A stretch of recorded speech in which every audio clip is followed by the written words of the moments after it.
तो हे एवरीवन, आप सभी का फिर से स्वागत है मेरे चैनल क्रेजी एक्सप्लेनर में। तो आज हम फिर से आ चुके हैं बुक ऑफ एस्पर का एक नया एपिसोड लेके।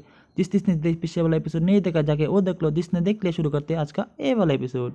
तो इस एपिसोड की शुरुआत में हम सैक लीडर को देखते हैं जो तीनों वेनरेबल्स से बताते हैं कि हाई वेनरेबल्स ने कुछ दिन पहले ही उन्हें सूचित किया है कि उस लड़के के संबंध में एक नया योजना बनाया गया है, इसलिए उस बच्चे को कभी लेबरोविस से बाहर नहीं जाना दिया जाए और उन्हें इलाइट डिसेबल बनाने के बारे में भूल जाना चाहिए। जब तीनों वेनरेबल्स ये सुनते हैं कि ये आदर्श कृत हाई वेनरेबल्स ने दिया है तो फिर वे हैरान रह जाते हैं। वे सैक लीडर से पूछते हैं, क्या, क्यों हाई वेनरेबल्स ने ऐसा आदेश क्यों दिया है? नीले बालों वाला वेनरेबल्स कहता है, हाई वेनरेबल्स उस बच्चे को इतनी नफरत क्यों करते हैं? तभी सैक लीडर समझाते हैं, नहीं, वो उससे नफरत नहीं करते, बल्कि जो संदेश मुझे हाई वेनरेबल्स से मिला है उससे ऐसा लगता है कि वो थोड़े बहुत खुश थे। उनकी अंतिम व्यक्ति था। एक शक्तिशाली व्यक्ति हर जगह शक्तिशाली होता है, उसे इलाइट डिसेबल बनाना ज़रूरी नहीं होता। और वो कहते हैं हम में से कोई भी उसे शिक्षा देने के लिए लायक बिल्कुल भी नहीं है। और ये सुनकर मोटा वेनरेबल बहुत ही ज़्यादा हैरान होकर कहता है, क्या हम इथेरियल स्टेज के एक्सपर्ट हैं, फिर भी हम एक मामूली प्रोफाउंड हेवन स्टेज के कल्टिवेटर को गार्ड नहीं कर सकते? फिर नीले बालों वाला वेनरेबल कहता है, ठीक है, हम मानते हैं कि वो एक अजीब इंसान है, पर फिर भी अगर हम उसे गाइड नहीं कर सकते तो कौन उसे गाइड कर सकता है? सैक लीडर हल्का सा मुस्कुराकर कहता है, सिर्फ हाई वेनरेबल्स। जब सैक लीडर ये कहते हैं तभी हमारा सीन बदल जाता है और हमें ग्रैंड एरर का सीन दिखाया जाता है जो पहाड़ों के पार स्थित है। यह गुयू ध्यान लगाकर अपनी कल्टिवेशन सुधारने की कोशिश कर रहा है, पर कितनी भी मेहनत कर ले वो सही से कल्टिवेट नहीं कर पा रहा था।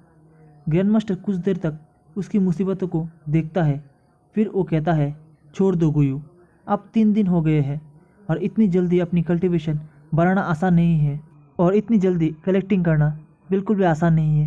ग्रैंड मास्टर की ये बात सुनकर गुयू थोड़ा सा शांत हो जाता है। फिर ग्रैंड मास्टर फिर उसे पूछते हैं, बताओ तुम्हें कैसा लग रहा है, क्या तुम्हें शांति मिली? गुयू सर हिलाकर मना करता है। तब ग्रैंड मास्टर कहता है, नया स्टार प्राप्त करना आसान नहीं होता, तुम्हें धीरे धीरे आगे बढ़ना होगा। फिर ग्रैंड मास्टर की बात सुनने के बाद गुयू उसे पूछता है, मास्टर आप मुझे ध्यान क्यों नहीं करवा रहे हैं? मुझे तो अपनी मार्शल आर्ट और ज़्यादा प्रैक्टिस करनी चाहिए। आखिर पूरा इनर सेक्ट में कोई भी मुझसे टक्कर नहीं ले सकता। जब गुयू ये कह रहा होता है तो उसका चेहरा गुस्से से भर जाता है, क्योंकि उसे याद आता है कि जूफेन ने सिर्फ उसे एक ही बार में हरा दिया था। गुयू मनी मन ये सब सोच ही रहा होता है कि तभी ग्रैंड मास्टर उसे जवाब देते हैं, गुयू तुम दोनों, तुम और वो एक दूसरे से बिल्कुल ही अलग हो, तुम कभी उसके बराबर नहीं हो सकते, खासकर उसके हार्ट और मेंटलिटी के तो बिल्कुल ही नहीं। गुयू भी हैरान होकर पूछता है, क्या उसके हार्ट और माइंड के बराबरी? ग्रैंड मास्टर स्पष्ट करता है, हाँ, उसका दिल। गुयू तुमने अंडरवर्ल्ड फ्रीक को उनके शिखर तक पहुंचाया है और अब इनर सेक्ट में कोई भी तुमसे एक पल के लिए भी टिक नहीं सकता। पर इन दोनों मैंने तुम्हारा मन को देखा है और मुझे उनमें कुछ कमियां नजर आई है। जब उस दिन तुम्हें रिंग में लड़ाई की तब मुझे इस पर ध्यान देने की कोई भी रीज़न नहीं थी, पर अब मुझे समझ आ गया कि तुम उससे कितनी ज़्यादा दूर हो और अगर तुम्हें कल्टीवेशन के साथ अपने संबंधों को स्थापित करना है तो ये चीज़ उसे एक इथेरियल स्टेज के एक्सपर्ट के बराबर रखती है और उसके सामने तुम सिर्फ एक बोन टेम्परिंग स्टेज पर हो और एक कुछ ऐसा चीज़ नहीं है कि जिसके ऊपर तुम काबू पा सकते हो।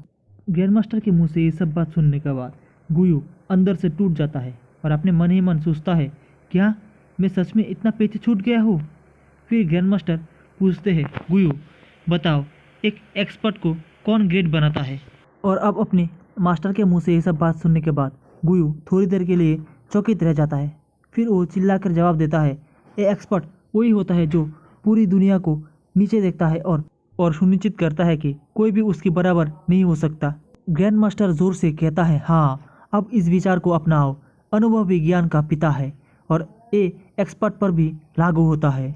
कोई व्यक्ति जितना ऊंचा उठता है उतना ही ज़्यादा उसका संवाद इस दुनिया के मूल्यों से होता है। जब तक कोई हार्ट सुप्रीम तक नहीं पहुंचता तब तक वो पूरी तरह से संतुलन में नहीं आ सकता। पर ऐसा बिल्कुल भी मत समझना कि ऐसे लोग कमज़ोर होते हैं। ज़्यादातर वो लोग चुप रहते हैं और अपनी असली ताकत को छुपा कर रखते हैं, पर जब वो एक बार कदम उठाते हैं तो पूरी दुनिया उसके समक्ष झुक जाती है और सब कुछ कांप उठता है और मृत्यु का चारों तरफ फैल जाती है।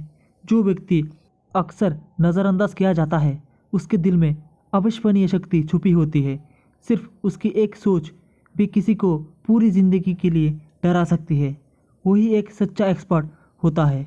अपने मास्टर के मुंह से ये सब सुनने के बाद गुयू बेहद ही ज़्यादा डर जाता है और पूछता है, मास्टर, क्या सिर्फ एक सोच में ही किसी की ज़िंदगी भर के लिए डरा सकता है? फिर मास्टर स्पष्ट करता है, हाँ, जब तुमने उसे लड़ने का सोचा था, क्या तुम्हें पता था कि वो कितना शक्तिशाली है? अपने मास्टर के मुंह से ये सब बात सुनने के बाद गुयू बेहद ही ज़्यादा शौक रह जाता है और शर्मिंदा होते कहता है, नहीं, मुझे नहीं पता था। फिर ग्रैंड मास्टर आगे कहता है, हाँ, क्योंकि उसने अपनी ताकत छुपा रखी थी। उसका शार्पनेस अंदर ही छुपा रहा, जबकि तुम हमेशा अपनी शक्ति को खुलकर दिखाते हो, जिससे तुम बिल्कुल भी नियंत्रित नहीं कर पाते। ये छोटी छोटी बातें तुम दोनों के बीच एक विशाल अंतर बना देती है। सीधा शब्दों में, तुम्हारा दिल एक खिड़की है जो तुम्हें इस दुनिया के सत्य से जोड़ती है, और उस खिड़की का नाम है दाव। दिल हर शक्ति का मूल है, क्योंकि ये स्पिरिचुअल एनर्जी और सोल एनर्जी उसी से उत्पन्न होती है। और जब दो एक्सपर्ट एक ही कल्टीवेशन लेवल पर होते हैं तो उनकी सूझबूझ और भावना उन्हें अलग करती है, और जितना बड़ा ये अंतर होता है उतनी ही सफाई से ये दिखाई देता है। कहा जाता है कि सिर्फ एक ही सोच भी संपूर्ण विनाश ला सकती है, चाहे किसी के पास कितना भी ज्ञान की और या सोल एनर्जी है। अपनी मास्टर की बातें सुनने के बाद गुयू हैरान होकर पूछता है, मास्टर, क्या इसका मतलब है कि एल्डर्स और वेनरेबल्स के बीच भी हाई मेंटेलिटी का अंतर होता है? ग्रैंड मास्टर आगे कहते हैं, ये डिमोनिक पाथ सेल्फिशनेस यानी कि शर्त के ऊपर ज़्यादा ध्यान देते हैं, और बहुत ही कम लोग होते हैं जो इस पर कंट्रोल कर पाते हैं। और डिमोनिक पाथ पर जानकारी प्राप्त करने के लिए अपने अंदर के डिमन को शांत कर पाते हैं। और तुम्हें वो बात याद है जब वेनरेबल शी भी बहुत ही ज़्यादा हार्ट हो गए थे, जब उन्होंने उस बच्चे पर हमला किया था, तो तब उनका सामना हाई वेनरेबल्स के साथ हुआ था, जबकि वो दोनों ही इथेरियल स्टेज के एक्सपर्ट थे। फिर भी हाई वेनरेबल्स का एक ही स्ट्राइक उनको मारने के लिए काफ़ी था। और कभी सोचा है ये कैसे हो सकता है? वो सिर्फ उनके हार्ट की वजह से हो सकता है। शायद वो थोड़े से बेहतर टैलेंट के साथ इथेरियल स्टेज के भी आगे चले गए होंगे, लेकिन एक सच्चा अफसोस अफवाह ये है कि इतने पुअर टैलेंट होने के बावजूद भी हाई वेनरेबल्स सिर्फ 100 साल में रेडियम स्टेज तक पहुंच गए थे। लेकिन फिर भी अब कोई भी उन तक नहीं पहुंच सकता, और ये सब उनके सिर्फ दाव में इतनी ज़्यादा अंतर्दृष्टि होने की वजह से है। और अब अपने मास्टर के मुंह से हाई वेनरेबल्स की इतनी तारीफ सुनने के बाद गुयू बहुत ही ज़्यादा हैरान रह जाता है और हैरान होकर पूछता है, तो फिर मास्टर, आपके कंपैरिजन में उस बच्चे का लेवल क्या है? फिर ग्रैंड मास्टर कहते हैं, मुझसे भी कई गुना हायर, और यही उसकी रियलिटी है। ना कि उसकी पावर सुप्रीम है, बल्कि उसकी हार्ट भी बहुत ही ज़्यादा सुप्रीम है। सिंपल वे में कहूँ तो अपीयरेंस से मुझे वही फीलिंग दी थी जो कि मुझे हाई वेनरेबल से मिलने के बाद आई थी। और गुयू, अब मुझे पता चला कि सेक्ट लीडर अपने साथ एक एक्सेप्शनल यानी कि एक असाधारण एक्सपर्ट को लेके आए हैं, और अब उसके सामने कैंडल लेकर उसके सामने नहीं खड़ा हो सकता। और जब तुम अगली बार उससे मिलो तो इस बात का ध्यान रखना और उसके सामने अपने आप को पूरी तरह से काबू में रखना, क्योंकि मुझे लगता है कि सेक्ट लीडर ने उसे यहाँ पर एल्डर्स और वेनरेबल्स के साथ डील करने के लिए लाया है। जब सेक्ट लीडर ने अपनी चाल चल दी है तो हमें भी बेहद ही ज़्यादा संभल के चलना पड़ेगा। और इतना कहते ही ग्रैंड मास्टर वहाँ से चले जाते हैं, जबकि पीछे खड़ा गुयू बेहद ही ज़्यादा गुस्से में अपने दांत पीसते हुए कहता है, जू फेन, हालांकि वो एक प्रोफान स्टेज का एक्सपर्ट, तो फिर उसका ओपोनेंट एल्डर्स और वेनरेबल्स कैसे है? और नो वंडर जब उसने मुझ पर हमला किया था तो मुझे नहीं लगता कि उसको कोई फ़र्क पड़ा होगा, क्योंकि उसके सामने तो मैं कुछ हूँ ही नहीं। तो गाइस, इसी के साथ आज का हमारा ये वाला एपिसोड यहाँ पर पूरी तरह से खत्म हो जाता है। वीडियो अच्छी लगे वीडियो को लाइक कर दो, चैनल पे नहीं हो चैनल को सब्सक्राइब कर दो। Bye bye guys. So hey everyone, आप सभी के फिर से स्वागत है मेरे चैनल क्रेजी एक्सप्लेनर में। तो आज हम फिर से आ चुके हैं बुक ऑफ एस्पर का एक नया एपिसोड लेके। तो जिसने भी पिछले वाला एपिसोड नहीं देखा जाके वो देख लो, जिसने देख लिया शुरू करते हैं आज का ये वाला एपिसोड। ये एपिसोड फिर से ग्रेवयार्ड के सीन से शुरू होता है, जहाँ पर जूफन बैठकर कल्टिवेशन कर रहा होता है। उसी समय जूफन भी उसी दिशा में आ रहा होता है और जिसके पीछे उमेर और केलंग का बेटा गैंगर फॉलो कर रहा होता है। दूसरी तरफ कुछ लाशों को दिखाया जाता है जहाँ केलोंग और यूलिंग खड़े हैं। केलोंग जूफेन से कहता है, स्टीवर्जू, मैंने अपना काम पूरा कर लिया है। जूफेन जवाब देता है, बहुत अच्छा, अब शुरू करते हैं। इसके बाद जूफेन अपने हाथों पर एक स्पेल कास्ट करता है और एक शक्ति को बुलाता है, ब्लड सुनामी, इस दुनिया की गति को धीमे करो और डिजास्टर, इस ब्रह्मांड को अपने अंदर निगल लो। इतना कहने के बाद जूफेन जैसे ही ओपन कहता है तो एक लाल रंग का पोर्टल खुल जाता है, बिल्कुल ऐसे ही जैसे उसने पिछली बार यूर के लिए खोला। और इस पोर्टल से निकलती भयंकर ऊर्जा को महसूस कर गैंगर घबरा कर पूछता है, मास्टर, क्या हमें सच में इसके अंदर जाना पड़ेगा? जूफेन फिर गुस्से से कहता है, क्या तुम मजाक कर रहे हो? अगर हमें ये नहीं करना होता तो फिर तुम्हारे पिता और यूलिंग इस इंसान के बचे कुचे कपड़े क्यों लाए और मैंने ये स्लॉटर एरिया क्यों सेटअप किया? ये सब तुम्हारे बर्ड एनालिसिस ट्रेनिंग के लिए है और अब तुम पीछे हट रहे हो। आखिरकार हमने यहाँ पर इतना कुछ तुम्हारे लिए तो क्या है? लेकिन जूफेन का इतना कहने के बाद भी गैंगर घबराते हुए पूछता है, मास्टर, क्या ये खतरनाक नहीं है? गैंगर को फिर से ये सब कहता देख जूफेन और भी ज़्यादा गुस्से में आ जाता है और गुस्से में चिल्लाते हुए कहता है, और तुम्हें क्या लगता है और किस तरह से तुम्हारी कल्टीवेशन सुधार हो सकती है? तुम 3 लेयर का सफ़र कैसे तय करोगे? जूफेन आगे कहता है, ज़रा ईवर की तरफ देखो, उस लड़की ने बिना कोई सवाल किए सीधा अंदर कूद गई थी, पर तुम तो उस लड़के से भी ज़्यादा कमज़ोर हो। जूफेन की बात सुनकर ईवर जवाब देती है, मास्टर, आपने ही मुझे पिछली बार ज़बरदस्ती उसके अंदर ढकेल दिया था। ईवर की बात सुनकर जूफेन एक मासूमियत भरी एक्टिंग करते हुए कहता है, वो वाकई मैंने ऐसा किया था? ये सुनने के बाद बाकी लोग भी जूफेन की तरफ शक की नज़र से देखने लगते हैं। उसी समय केलंग अचानक से अपने बेटे गैंगर के पीछे आता है और उसे जोर से लात मारकर आगे धकेल देता है। वो कहता है, क्या तुम खुद को मर्द कहते हो? क्या ये मेरा बेटा है जो एक छोटी सी चोट से डर रहा है? केलंग की लात से गैंगर सीधा पोर्टल के अंदर गिर जाता है और चीख पड़ता है, डैड, क्या आप मुझे मारना चाहते हैं? अपने बेटे को पोर्टल में गिरता देख केलंग भी चिंतित होकर जूफेन से कहता है, स्टीवर्जू, क्या वो अंदर ठीक रहेगा? जूफेन जवाब देता है, अब मुझे उस तरह से मत देखो, तुमने ही उसे अंदर धकेल दिया है, मैंने नहीं, और मैं इसी तरह से शिक्षा देता हूँ, अपने शिष्य को मृत्यु के कगार पर लेके आता हूँ। मैंने ये एरे पूरी शक्ति से लगाया है और एक बार जब वो अंदर चला गया तो सब कुछ उसके हाथों पर है, या तो ये जिंदा रहेगा या फिर वो मर जाएगा। इधर जूफेन की बात सुनकर केलंग और भी ज़्यादा घबरा जाता है और चकित होकर जूफेन की तरफ देखने लगता है। वो दोबारा पूछता है, क्या आप सच कह रहे हैं?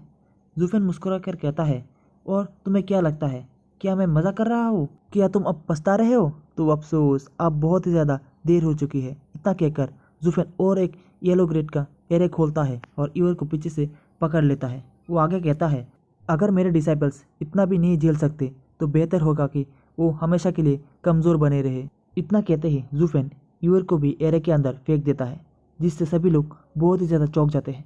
यूलिंग अपने बहन के लिए बहुत ही चिंतित हो जाती है, लेकिन जूफेन उसे शांतिपूर्ण ढंग से समझाता है, ये सिर्फ एक वेब ड्रंक एरे है जो उसके हार्ट के लिए फ़ायदेमंद होगा। पहले मैंने सिर्फ उसे एक कैराशकोस दिया था, लेकिन अब जब वो मेरी डिसाइपल है तो मुझे उसके भविष्य के लिए भी सोचना होगा। हर 2 घंटे में उसकी पूरी ज़िंदगी उसके सामने आएगी, जो भी उसने जीवन में अनुभव किया है। जब तक वो इसे पूरी तरह से समझ नहीं लेती तब तक वो इस एरे से नहीं बाहर आ सकती। इतना होने के बाद हमारा सीन शिफ्ट होता है और हमें 3 महीने बाद इनर सेक कॉम्पिटिशन का दिखाया जाता है। 3 महीने बाद इनर सेक कॉम्पिटिशन फिर से शुरू होता है और इस बार का उत्साह और भी ज़्यादा होता है। केलंग और यूलिंग के मास्टर भी वहाँ मैच देखने के लिए आते हैं। साथ ही में वेनरेबल शी और सारे मुख्य एल्डर और वेनरेबल भी मुकाबला देखने के लिए वहाँ पर आते हैं। फिर हमें अनाउंसर को दिखाया जाता है, जो कि अनाउंस करते हुए कहता है, हमें हमारा 5 विजेता मिल चुका है और 5 विजेता का नाम है यूलिंग, केलोंग, लीजू, पेंगजियांग और बाइशेन। जैसे ही विजेताओं का नाम घोषित होता है, सेक्रेडर ग्रैंड एल्डर की तरफ देखने लगते हैं और मन ही मन सोचते हैं, ये बुरा आदमी क्या कर रहा है और गुयू यहाँ क्यों नहीं है? क्या गुयू ने अपने इलाडिसेपल के स्पॉट को गिव कर दिया है, या फिर उसको जूफेन ने पिछली बार कुछ ज़्यादा ही डरा दिया था और इस वजह से उसने अपने डिसाइपल को यहीं पर रोक दिया है? जब सेक्रेडर मन ही मन ये सब सोच ही रहा होता है, तभी वेनरेबल शी उनसे कहता है, सेक्रेडर, हमें हमारा 5 इलाइट डिसेबल मिल चुका है, तो कृपया आप अपना डिसीजन सुना दीजिए। सेक्रेडर थोड़ा संकोच में आता है, लेकिन आखिरकार कहता है, ठीक है, पर ये शिष्य पहले से भी ज़्यादा कमज़ोर लग रहे हैं, 2 लोग तो बस अभी अभी रेडियम स्टेज के में प्रवेश किया है। तो अब इधर सेक्ट लीडर की ये बात सुनने के बाद वेनरेबल शिबी मनी मन मुस्कुरा कर सोचते हैं, और तुम्हें किसने कहा था कि दखल देने के लिए? अब तुम एक कमज़ोर शिष्य के साथ अटक गए हो, जैसे कि तुम्हें मिलना चाहिए था, और ये तुम्हारे साथ एकदम से ही हुआ है। दूसरी तरफ हमें सेक्ट लीडर को दिखाया जाता है, जो कि बैल्कनी पर आते हुए कंपटीशन के परिणाम को घोषित करता है, और घोषित करते हुए कहता है कि मैं घोषणा करता हूँ। सेक्ट लीडर इतना कह ही पाते हैं कि तभी अचानक से कोई अरेना में प्रवेश करता है और सेक्ट लीडर को रोक देता है, और ये देखकर सेक्ट लीडर बहुत ही ज़्यादा खुश होता है और ज़ोर ज़ोर से हंसने लगता है, और ये कहता है यही तो इनर सेक्ट कंपटीशन का सबसे रोमांचक बनाता है। दूसरी तरफ वेनरेबल शिबी निराशा में अपनी सर पकड़ लेता है और कहता है, क्या ये तमाशा फिर से शुरू हो गया? कैमरा अरेना की तरफ शिफ्ट होता है, जहाँ पर एक व्यक्ति जोर से ज़मीन पर उतरता है। वो और कोई नहीं बल्कि कैलम का बेटा गैंगर है। गैंगर आगे बढ़ते हैं और घोषणा करता है, मैं आउटर सेक्ट डिसाइपल कुईगेंग हूँ, और आज मैं इनर सेक्ट शिष्य को चुनौती देना चाहता हूँ। ये सुनकर सेक्ट लीडर और भी ज़्यादा खुश हो जाते हैं और सोचते हैं, ज़ुफेन सच में कमाल का है, उसने सिर्फ 3 महीनों में एक और महारथी तैयार कर दिया है। फिर सेक्ट लीडर पूछता है, बहुत अच्छा कुईगेंग, बताओ तुम्हारा ओपोनेंट कौन है? सेक्ट लीडर की बात सुनने के बाद गैंगर आगे बढ़ता है और अपने सामने की तरफ लीजू को देखकर उसके तरफ उंगली उठाकर कहता है, मैं सीनियर ब्रदर लीजू को चुनौती देता हूँ। और लीजू ये सुनने के बाद मुस्कुराकर कहता है, ओ, एक नया रेडियम स्टेज का पिल्ला मुझसे टक्कर देना चाहता है? क्या तुम्हें लगता है कि मैं भी हुमेर की तरह हूँ जो आसानी से गिर जाऊँगा? हमारे बीच जो 5 लेयर का अंतर है वो सिर्फ दिखाने के लिए नहीं है, स्पेशली तरीके से अब जब मैं यहाँ पर पूरी तरह से तैयार होकर आया हूँ। इतना कहते ही लीजू अपने हाथ से 2 डिमोनिक ट्रेजर निकालता है, जिसमें कि एक आर्मर होता है और एक 8 ग्रेड का डिमोनिक वेपन होता है। पहला का नाम होता है great demonic treasure flowing like cloud armour, और दूसरे का नाम होता है 8 great demonic treasure heaven lighting base. So guys, इसी के साथ आज का हमारा ये वाला एपिसोड यहाँ पर पूरी तरह से खत्म हो जाता है। वीडियो अच्छी लगे वीडियो को लाइक कर दो, चैनल पे नए हो चैनल को सब्सक्राइब।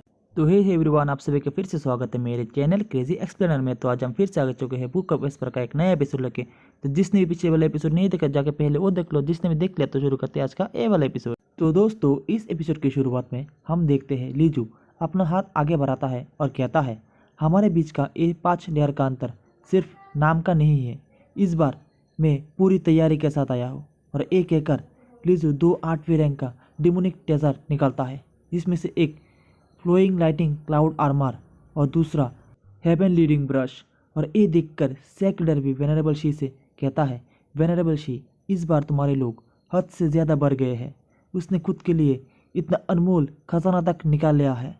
और अब सेक्ट लीडर के मुँह से ये सब बात सुनने के बाद वेनरेबल शी भी मुस्कुरा कर जवाब देता है, सेक्ट लीडर, आप तो बड़े दयालु हैं। अब ये स्किल का नहीं बल्कि दौलत का मुकाबला बन चुका है। ऐसे में कोई क्या कर सकता है? मेरी छोटी सी तिजोरी में भी इतना तो है कि मैं अपने शिष्य का साथ दे सकूं। और ये सुनकर सेक्ट लीडर उन्हें तीखी नज़र से देखने लगते हैं। फिर वो मनी मन सोचते हैं, अगर गैंगर ने भी यूर की पिछली बार की तरह वही 3 चीज़ें निकाली जो पिछली बार भी थी, तो मुझे नहीं लगता कि वो इस बार भी लीजू का सामना कर पाएगा। इसके साथ ही हमें दिखाया जाता है लीजू भी अपने डिमोनिक ट्रेजर को बाहर निकालते हुए आगे बढ़ता है, जबकि दूसरी तरफ हमें कुईगेंग का सीन दिखाया जाता है, जो कि एक पिल की बोतल बाहर निकालता है। और जैसे ही वो उस बोतल को खोलता है, एक भयंकर सा ऊर्जा फैल जाती है, जो दूर खड़े वेनरेबल्स और एल्डर तक महसूस कर सकते हैं। ये ऊर्जा महसूस कर कुछ एल्डर हैरान होकर कहते हैं, क्या इतनी तेज ब्लड एसेंस की ऊर्जा?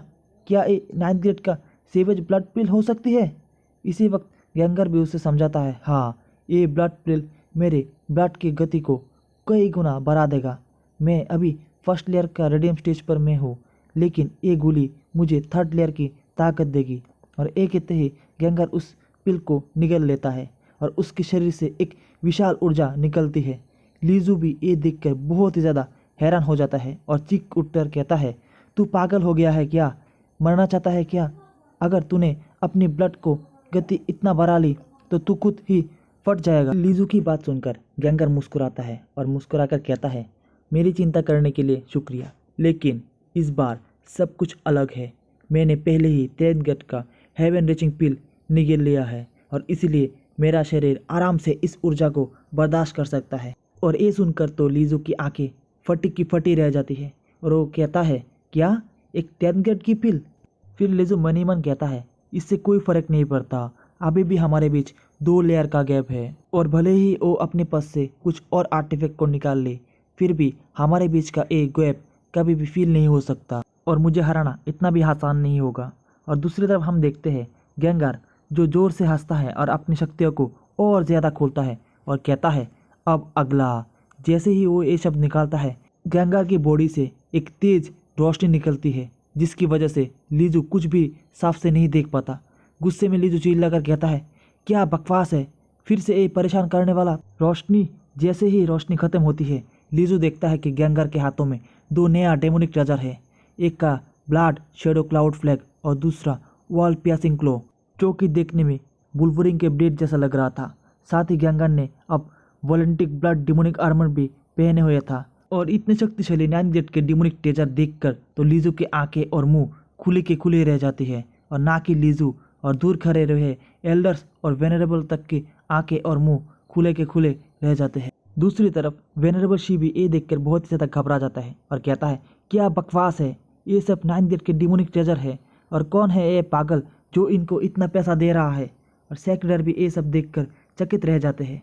तभी गेंगार लीजू से जोर से चीख कर कहता है, सीनियर ब्रदर लीजू, जल्दी से आओ और मुझ पर वार करो। लेकिन लीजू वार करने के बजाय वही खड़े काँप रहा होता है। डर के मारे वो अपने खुद के आर्टिफैक्ट्स फेंक देता है और जोर से चीख कर उठता है, क्या बकवास है, मैं चाह रहा हूँ, मुझे नहीं लड़ना। और एक एक कर लीजू तुरंत वहाँ से भाग जाता है और ये देखकर गेंगार और बाकी के सभी लोग बहुत ज़्यादा हैरान रह जाते हैं।